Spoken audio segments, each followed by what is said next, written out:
Closed captioning is brought to you by Huggins Peel. Parker's Kitchen's chicken tenders are nearly twice the size of our competitors. They're juicier and crispier and fresher. Better deal, period.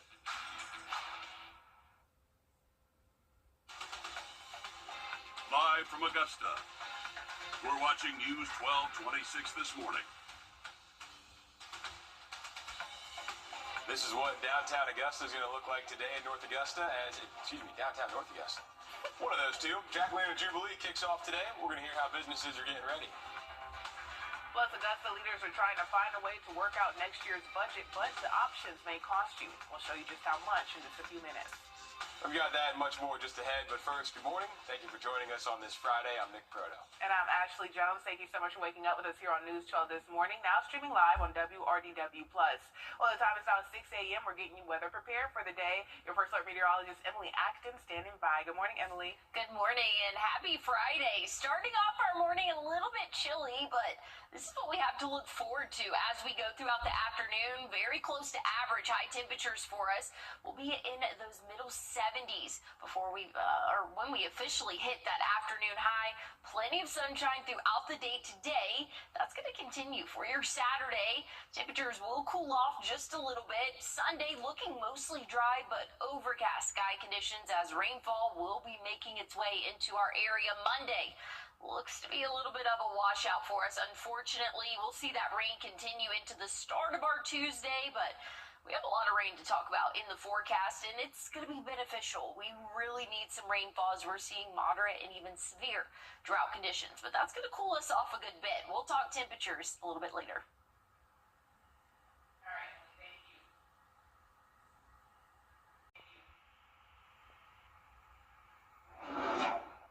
Jacobs is live now in downtown North Augusta. That's where the annual Jack-O-Lantern Jubilee is making its return today. Cameron, what do people need to know? Nick and Ashley, if you're making your way around North Augusta this morning, you might need to leave a little earlier or possibly take a different route because as of 9 a.m., parts of Georgia Avenue are going to be blocked off. Georgia Avenue will be blocked off from Center Street to Jackson Avenue as this weekend North Augusta plays host to the Jack-O-Lantern Jubilee today and tomorrow. The city expects close to 60,000 people over the two-day festival. Music, rides, craft, and food vendors will be along the street. This year's music headliners are said to be Matthew West and the Blues Traveler. We spoke with some from staff at local businesses as they prep for the busy weekend. I know that in the past it's been our best sales day. I think for the past 2 years. We've been open for 3 years, so we expect it to be our biggest sales day, probably Saturday. So for example, we're going to have like 25% off our costumes for Halloween and have our Halloween stuff outside. And we have a giveaway too that we're going to do.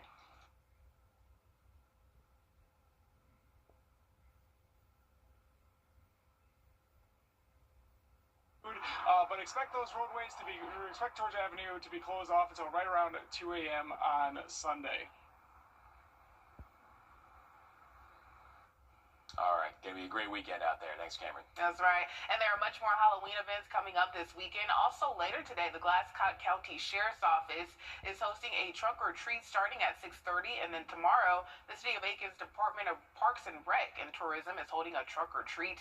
That'll be from 3 to 6 at Citizens Park 1.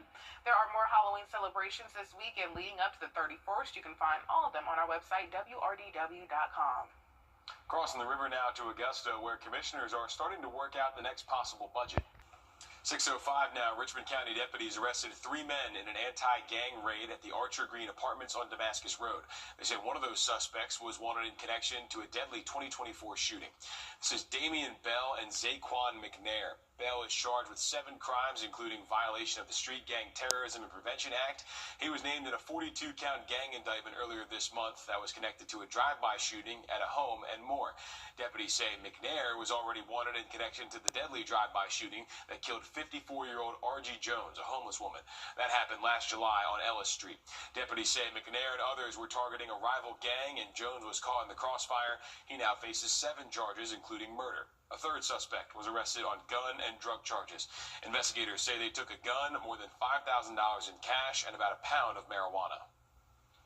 Well, new this morning, we're learning more about the firing and arrest of a Richmond County deputy. Newly released arrest warrants accuse Diana Santiago of having a relationship with a known gang member and abusing her position to help him. This is Santiago. She was arrested this week. She's charged with violating oath of office, conspiracy to purchase or possess a controlled substance, and unlawful street gang activity. The sheriff's office says it's beginning to investigate her last month. Warrants say she knew of the man's involvement with the gang Loyalty Over Everything and gave him information from the sheriff's office database. Warrants also say she visited him while on duty and told him details of another criminal investigation he was involved in.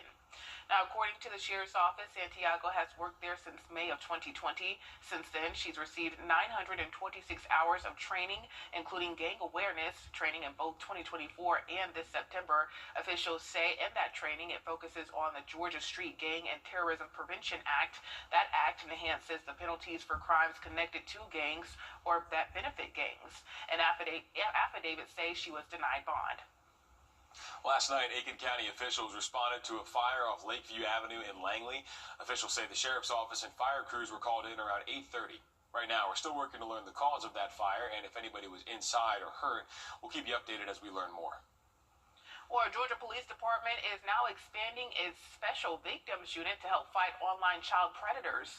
This comes as new technology gives predators new ways to take advantage of kids, like through the use of AI-generated images, voice changers, and digital masks. Savannah police are also working with the FBI and GBI to track down those offenders when any tips come in. A recent statewide operation using these tactics led to the arrest of 17 people across Georgia. They say more and more predators are using gaming platforms and streaming apps to target kids and teens. Coming up tomorrow, if you have any unused or expired prescription medications, you have an opportunity to safely get rid of them. Tomorrow is Drug Take-Back Day. Right now, you're looking at the DEA's locator. If you type in either your zip code, county, city, or state, it will show you a list of nearby collection sites from 10 to 2. You can drop off any medication at any of your interested collection sites. Well, still ahead, the Scrubbin community is asking for solutions to ongoing problems with the county shelter. We have more on what's going wrong and what they need now to be done. In your football forecast this evening, gonna be a chilly one. I'll have a look at what we can expect throughout the weekend and next week coming up. I'm Gunnar Starks. Give you a live look, maybe, somewhere, or just send it to Emily. Either one. There it is. Medical District. Yeah. Emily, how's it looking? It looks to be a cold start to our Friday. I will say that, but this is what we've been seeing all week, so it's not anything out of the ordinary for us. 45 current temperature right now. We'll drop a few more degrees before sunrise this morning, but we have another really beautiful day in store. Plenty of sunshine. We're going to warm up to 70 by noon, topping off in those middle 70s for us for your average afternoon high. And if you have any outdoor plans this evening, maybe headed out to any of those local high school football games, it's going to be a chilly start. We'll be in the 60s, and some spots could even be in the upper 50s for kickoff. We'll drop into the 50s by halftime, and for the end of the game, low 50s. So a jacket, blanket, anything like that is going to be a good idea for this evening. Nice and dry, though, throughout the day today, throughout the day tomorrow. We're going to see some cloud cover increase late Saturday into Sunday. Might have an isolated shower early in the morning, but that main batch of rain is going to be moving in for the late overnight hours Sunday, lasting all day Monday. So wake up, we're seeing rainfall, bedtime rainfall as well. Once we get into the start of our Tuesday, we'll see a few of those showers lingering on, but mostly moving out by the end of our day. So we have a wet forecast in store. Again, Monday is going to be the big winner for the most rainfall for us. North of I-20 seems to be getting the heaviest, so it'll be anywhere from an inch for most of our southern counties to close to 2 inches north of I-20. Again, a few of those showers sticking around Tuesday. We'll see some scattered showers moving in for your Wednesday and Thursday, and this is going to be very beneficial to our drought conditions. We're seeing moderate and even severe drought conditions across the CSRA. This has gotten worse than what we were seeing last week, so any rainfall would be beneficial for us. Unfortunately, it just looks like we're going to get it over the course of a couple of days. 63 That average high temperature starting Monday, so a big cool down for us as we go throughout the work week next week. Thank you. Well, across Screven County, stray animals are becoming more of an issue for local rescues. Rescuers say they're overwhelmed, sometimes getting up to 15 calls a week to take in animals. And with animals causing traffic accidents and attacking livestock, neighbors are fed up with the city's handling. Augustonia Malice has more. Residents across Screven County are reporting stray animals, primarily dogs, roaming freely and wreaking havoc. 2 local animal rescues are struggling to cope, caring for dozens of animals without county assistance. We can't do it all. We rely on donations to be able to do that, and those aren't coming in. So, we're tied right now. Everybody's full. The county shelter is operated by 1 officer and a couple of inmates, according to the county manager. Rescuers say there are no volunteers and no additional staff. The county manager told me that the shelter officer has not requested more staff, but the rescuers say it is long overdue. Like, they'll listen and it goes in one ear and out the other ear because nothing's still being done. Nothing.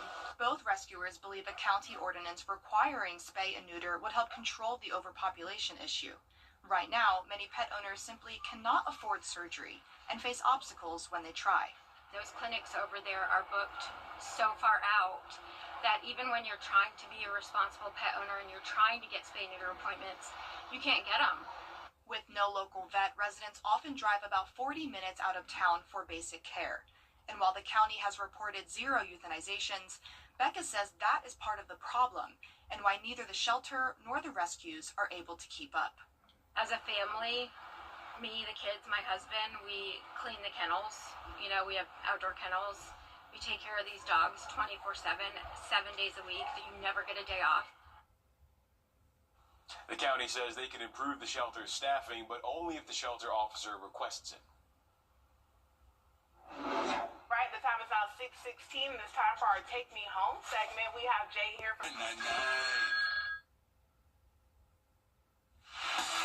Get ready for your Game of the Week winner prediction with Puppy Pigs, sponsored by Hammond Hills Animal Hospital. All right, on this week's Puppy Picks, let's see who are the Pup Pigs for this Friday's Game of the Week between Evans and Greenbrier. The puppy picking today is Koala. The puppy last week chose correctly. Let's go. Midland Valley won last Oh, my week, so goodness. look at this sweet coming in, Koala. Let's see what you got. Let's see who we got here. All right, Koala is not making a strong What do we got? We're beginning. heading towards Greenbrier here. Leaning Early on on the the game. game. Let's see. Most We're of the using that puppies snitch actually again. go that way, and there we go. Wow. Quick pick. Yeah. Greenbrier. Starting out slow, but I think we have really using that nose. We look at the leaderboard here, and we're on a little bit of a streak here. Yeah. Three in a row. We started out rough, but things getting better. Yeah, I think we had a mistake last week where we said the puppy got it wrong, or 2 weeks ago where the puppy got it wrong. Actually got it right, so we corrected that on our scoreboard. Well, we're still a few months away, but Columbia County is already getting ready for the holiday season. The county is setting up light displays in the park at Evanstown Center Park. Columbia County's Parks and Rec says an ice sandbox will be built for this year's Evan on Ice. That opens on November 13th, and then on November 22nd, there will be an ugly Christmas sweater party, and this year's tree lighting will take place on December 4th. The Bridgewater community is getting closer to opening more than 24 tiny homes for teens aging out of foster care. Now, site work is done on Mary Street as well as underground plumbing infrastructure. That leaves construction of the homes.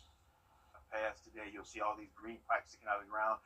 That's all the plumbing underground. We have everything complete minus the parking lot here. They'll pave that later on. And I've lived in this space in my heart, in my head for a number of years. To see that we're actually about to start serving young adults throughout the entire state of Georgia is humbling.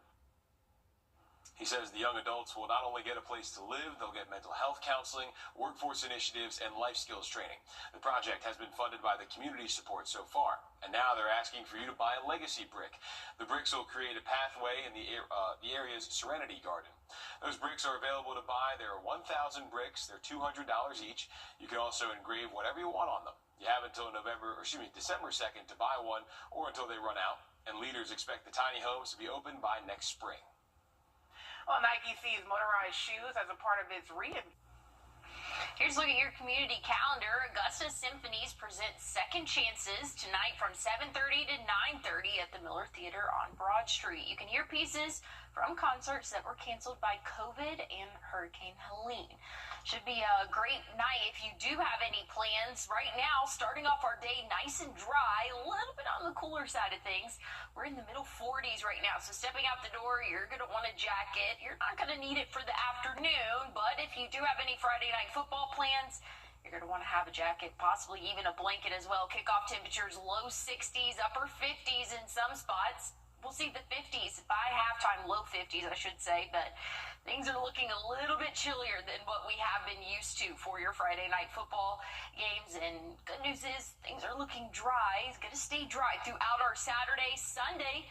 Looking mostly dry, but it will be overcast. A little bit of a gloomy day for us. Once we get into the overnight hours, that's when we're going to be tracking some widespread rainfall. That's going to last throughout the day Monday and even into the start of our Tuesday. Tuesday afternoon, things are looking to be a little bit drier, but we're going to keep those rain chances in for your Wednesday and Thursday of next week. So we have a little bit of a wet forecast. If you have any outdoor plans, try to get those done today and tomorrow. Again, Sunday will be dry, mostly dry, just a little bit gloomy out there for us, but wash out for Monday, 63. That high temperature of what we can expect will be at 62 come Tuesday. We'll keep the 60s trend rolling, but just add a few more degrees by the time we hit Wednesday and Thursday. But overall, things are looking a little bit different for the week next week. We're, again, tracking those rain chances and much cooler temperatures. But hey, stick with us. We still have more news and weather coming up.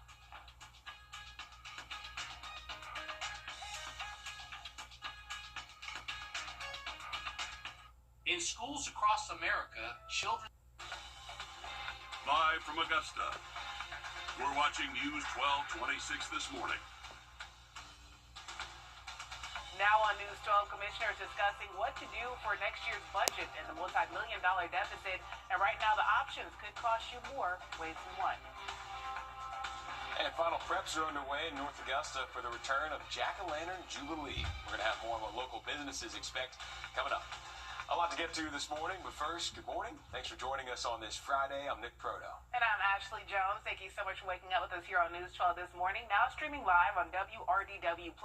Well, the time is now 6:30. We're getting your weather prepared this morning. Your first alert meteorologist, Emily Acton, standing by. Good morning, Emily. Good morning. It is a cold start to our Friday morning, but nothing we're not used to by now. 45 current temperature in Augusta. The rest of the CSRA, we're seeing those lower to middle 40s for us. So a jacket, not a bad idea as you head out the door, but good news is you won't need it. By this afternoon, we're expecting high temperatures in the upper 70s for us, so that's very average for this time of year, right around 76, and nice and dry conditions. Again, plenty of sunshine today. Tomorrow, Sunday does look to be a little bit overcast for us, but mostly dry until we get into the late overnight hours. That's really going to last throughout our day Monday. Monday does look to be a little bit of a wash for us, so we're going to get some beneficial rain, but a lot of rain for us come Monday, Tuesday, Wednesday. We're going to see those off and on showers. So, again, beneficial rainfall, but we're definitely going to miss the sun for at least a few days. I'll have a look at what our temperatures look like for the next 7 days coming up. All right, Emily, thank you. Well, the Jack-o'-lantern Jubilee is almost here. This is video from last year's festival, and coming up later today, you'll get to enjoy the celebration, but there's still a lot of setup that needs to be done between now and then. This morning, your Cameron Jacobs is live with what you'll need to know before you head out there. Cameron.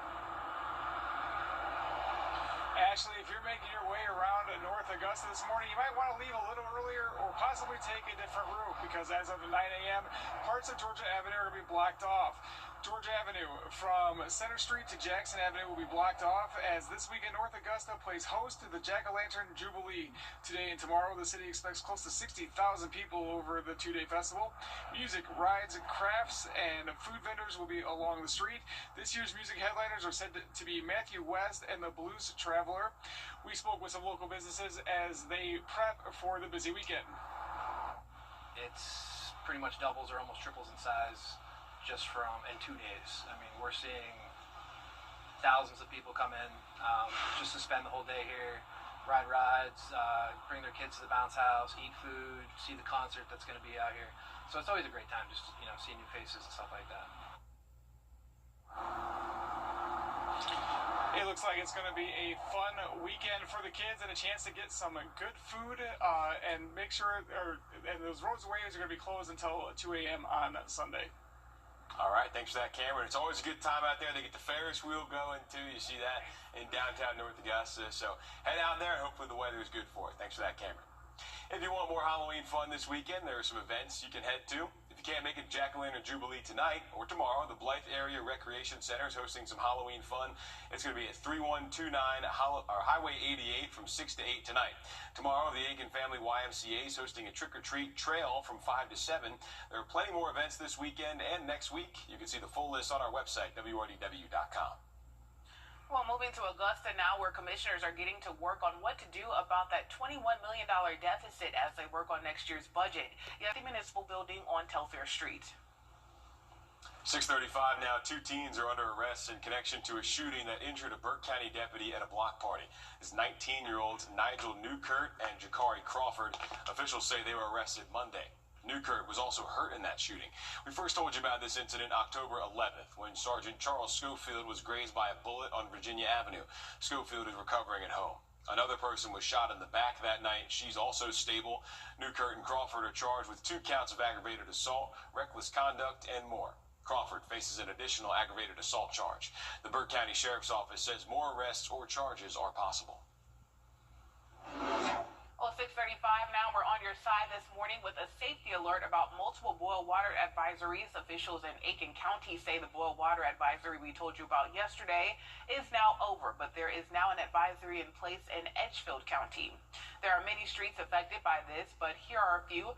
Those are from Gregory Lake Road to Fox Creek Drive, Bramble Road, Milling Road, and Shepherd's Drive. Officials say everyone needs to boil their water for at least a full minute before drinking or cooking. Again, these are just a few streets impacted, but there are many more on our website, wrdw.com. Doctors Hospital cut the ribbon on a brand new graduate medical education area. The $7 million area is designed to train the next generation with advanced hands-on learning. A new simulation lab will serve both new and current resident students. So we know that there are a lot of unmet needs in our community for additional physicians and just healthcare providers in general. And so this simulation center and program allows us to provide that real hands-on training for those residents as well as future medical students and others who may be doing rotations or having experiences here at Doctor. The first group of residents will be able to use this simulator next July. Well, Georgia After School and summer programs are getting more than $11.5 million total for different state and community groups. The money will provide students with comprehensive programming over the summer months, after school, or year-round. Here in the CSRA, there are 3 organizations. Impacts. The Georgia Alliance of Boys and Girls Club will get $2 million.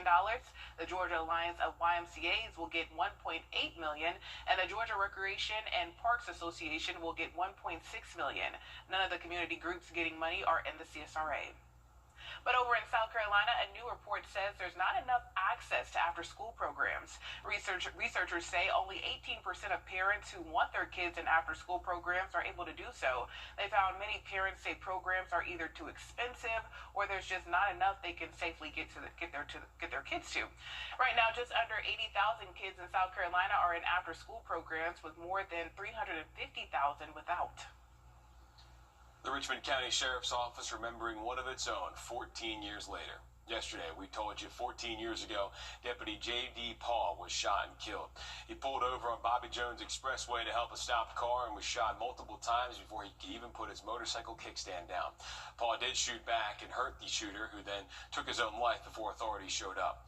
Paul served with the Richmond County Sheriff's Office for 17 years. Now his motorcycle is on display at the Augusta Museum of History in downtown. It stands as a lasting tribute to his service and sacrifice and as part of Augusta's history. A moment of silence held yesterday morning at the Richmond County Sheriff's Office. Many of the deputies there knew Paul personally and have seen the legacy he's left behind. He's survived by 2 sons, his parents, and 3 brothers. More than a year later, a South Carolina community is finding a new way to remember a devastating storm. We're going to have more on this community coming up. And looking at those rain chances today, not tracking any. But once we get into our Monday, we're going to see a few more showers in our area. We'll talk more about it coming up. Taking a quick break here before we head out. Here's a quick look outside at Calhoun Expressway. The time now 6:39. We'll be right back. Hammond Hills Animal Hospital. All right, welcome back. The time is now 6:41. Another chilly morning for us here, Emily. Yeah, it is a chilly start to our day. Want to have a jacket as you're stepping out the door. 45 current temperature right now, and once we get the sun risen, it'll start to warm up for us. Plenty of sunshine throughout the day today. Once we get around noon, we'll see temperatures right around 70, 73 by 2 p.m. and topping off in the middle 70s. So again, very comfortable for us. Pretty similar to what we saw yesterday. So nice and dry conditions. Any football plans this evening? Going to be very comfortable. We'll be in the mid-60s for us at around kickoff. Some spots could be dipping into the 50s, though, by around 7:15, 7:30. By halftime, we're going to be in the lower to middle 50s. So want to have a jacket, maybe even a blanket if you have any of those plans to head out to the football games. But good news is, nice and dry. Beautiful day for us today. Tomorrow, copy and paste forecast, but Sunday, we're going to see that cloud cover increase. A few isolated showers possible for the start of our day, but the main batch of rain, that's going to hold off until we get into the overnight hours Sunday, lasting all day Monday and even into the start of our Tuesday. So beneficial rainfall, but it does look like Monday will be a washout for us. Again, Tuesday starting off the day with those showers lingering on, but once we get into the afternoon, looks a little bit drier, but still overcast sky conditions. When it's all said and done, looks like we'll get about an inch, maybe 2 inches north of I-20. We can see the heavier rainfall does look to be, again, north of Augusta. Once we get into Tuesday, Wednesday, we'll just see those scattered showers for our area. And it's going to be beneficial. Like I said, we're seeing moderate all across the CSRA drought conditions, and then we have severe drought conditions in a couple of spots for our most southern counties. So any rainfall we can get will definitely be beneficial for us. But check out those temperatures. Monday, 63, 62 on Tuesday. We'll continue that 60s trend for the rest of the week next week, but get in that sunshine. Any outdoor plans you have, go ahead and try to do that a little bit early, because once we get into the week next week, it does look to be a little bit wet and a little bit gloomy. Those overnight lows, though, not really changing too much. We'll see lows in the upper 40s and low 50s. All right, thanks, Emily. Hurricane Helene left debris scattered all over the southeast, including right here at home. And now upstate South Carolina, one town there is finding a new way to use that debris. The new Canesti Nature Playscape gives families a new area to enjoy and connect with nature in a very special way. And Reedy Salinas gives us a closer look. It's a hidden gem that is just around the corner from the city. And here families can come and explore, play, and connect. Right off Moulton Road in Greenville County, there are 640 acres of non-profit wildlife. We come about once a week. It's actually super close to us down the road. So when I found out about it, I came once and we fell in love. So now we come every single week to try to make it a staple in our household. Canesti Nature Playscape welcomes everyone. We love it. It's a good change of pace. We like to playground hop. The playscape was born from the destruction that Hurricane Helene left through this area. Downed trees and branches are used to create bridges, walkways, and even a throne, each piece telling a story of resilience. It's kind of crazy that we're a year out and there's still stuff, so it's cool to see something like pretty come of it. For these little explorers, the search for valuable treasures makes them part of the adventure. I think it was a great idea. I don't know who came up with it, but being able to use the nature that was there as an area for the kids to play on, it's kind of cool, kind of ties in some history with a little bit of play and nature. At Canesti Nature Preserve Playscape, families are reminded that the best connection doesn't come from a Wi-Fi. Instead, just open skies and a sense of wonder. Oh yes, he's in the collecting phase right now, so he loves collecting different shaped rocks and sticks, and we actually have a collection in a stroller right now. I want to be outside and not just on a tablet. Connecting to what truly matters. Nature, laughter, and each other. Environmental groups in Georgia sent a message to Governor Brian Kemp pushing for long-term protection of the Okefenokee Swamp. Yesterday, they delivered 24,000 petition signatures and 300 kids' drawings of the swamp to his office. They want to protect the swamp from companies who want to mine that area. This comes after Environmental Georgia bought land near the swamp to stop a mining company. They say while the victory is good, they know more groups will still try to mine the swamp. They want Governor Kemp to pass the Okefenokee Protection Act, prohibiting any company from mining that area. Well, Georgia Senator John Ossoff's legislation aimed to strengthen the country and Georgia's energy security is making some progress. The American Energy Security Act would help local governments modernize energy infrastructure, improve reliability, and lower costs to you. The bill passed through a key Senate committee this week. You only have a week left to cash.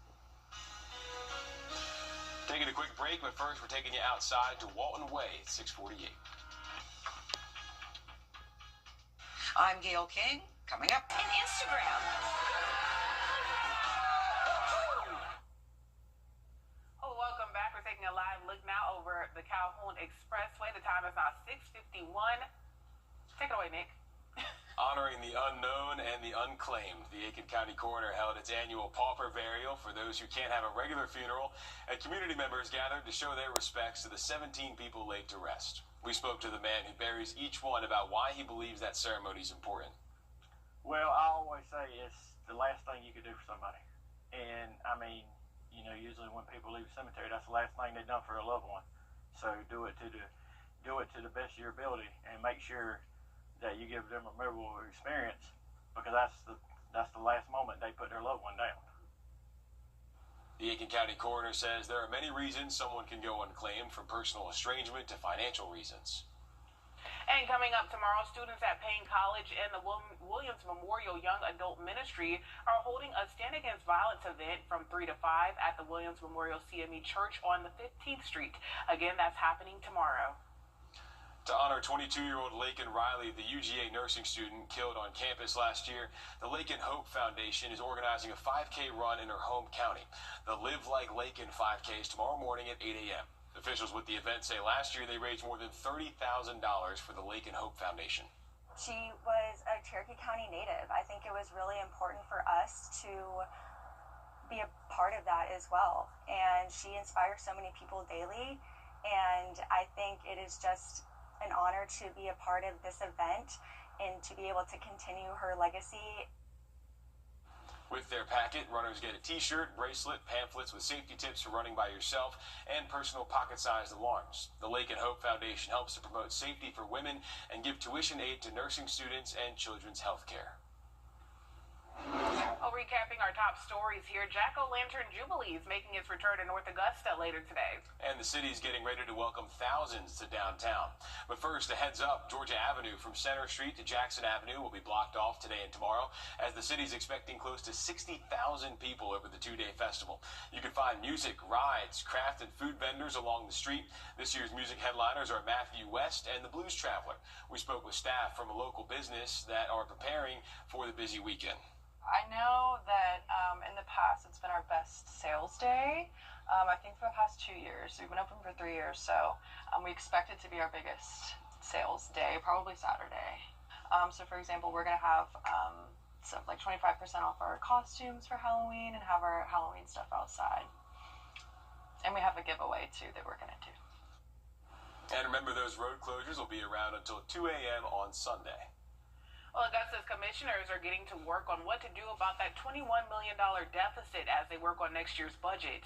Yesterday, they held the first of 4 workshops, and they went over several options to help close that gap. One could see property taxes going up. The city administrator, Tamika Allen, proposed raising it by 2 mills. That would mean you'd be paying $70 more per year for a $100,000 home and $150 more for a $200,000 home. She says that would bring in about $16 million. Like the property taxes, people are saying that they're too high. It's got to happen. Well, I don't want it. I'm conservative. You know that. I don't want to see all this go on. Another solution they discussed was reductions to city services. That includes reductions to public transit, Officials say that would mean eliminating 3 routes and Saturday services, but nothing is set in stone yet. And you still have a chance to join in on this conversation. The next budget meeting is Monday from 9 to 11 a.m. Their leaders are expected to talk about a new ground maintenance department and water rates, which could change how much you pay. The last 2 are on November 6th and the 13th, both from 2 to 4, and all these meetings will be in the commission chambers at the municipal building on Telfair Street. And there's a community health and safety resource fair today. It'll be at the Aiken Sam's Club from 10 to 2. There'll be a blood drive, car seat checks, and more. And we have a great forecast for us for your Friday. Starting off nice and dry this morning, we're going to see plenty of sunshine as we go throughout our day. High temperatures will reach those middle 70s, but if you have any plans later on this evening, maybe headed out to any of those football games, kickoff temperatures will be in the low 60s, some spots in the upper 50s, and once we hit halftime, we're going to see those temperatures in the low 50s, so very chilly for your Friday night. Want to have a jacket or even a blanket as you go out to any of those football games. Otherwise, conditions are looking pretty good. Again, nice and dry today. Tomorrow, Sunday, we're going to be dry throughout the greater part of the day, but we do have those rain chances for the start of our morning, but mainly late overnight Sunday, so well after sunset. It's going to be a washout for your Monday, and we'll even see a few of those showers lingering into your Tuesday. Once we get into Wednesday next week, we're still going to keep those rain chances here. So we'll get a little bit of a break late Tuesday from the rainfall, but otherwise, it's looking pretty wet over the next, or the start of next week, I should say. And look at those temperatures, 63 next Monday, 62 next Tuesday. So we're having a big cool down, about a 10 to 15 degree difference roughly from what we saw this week to what we will see next week. And again, we're keeping those rain chances throughout the middle of the week. Wednesday, Thursday, high temperatures in the middle 60s, but again, still seeing those that cloud cover and those rain chances for us. So if you have any outdoor plans, try to get that done and enjoy the next couple of days, because the majority of next week looks to be a little bit yucky outside. But hey, stick with us. We have Morning Edition coming up on WRDW+.